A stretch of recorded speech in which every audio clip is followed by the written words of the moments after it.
Hello everyone, my name is Arina. So today I'm going to show you how to apply effect to identical model.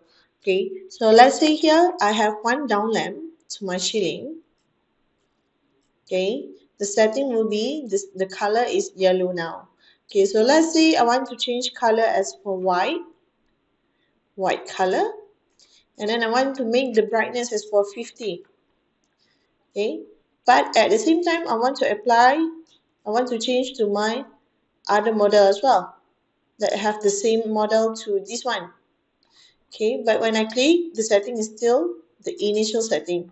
So I can just go to this model just now that I have adjusted, click to the triple dot, apply the effect to the same product, and then you click to apply all effect. By mean, all the other model will have the same setting. So when I check, let's check on the other model.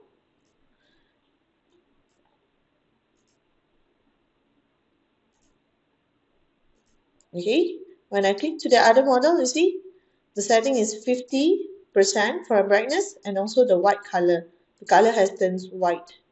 Okay, let's go and check another model. See, the setting will be the same. This is the function of apply the effect to the same product. Alright, so that's all for me. Thank you.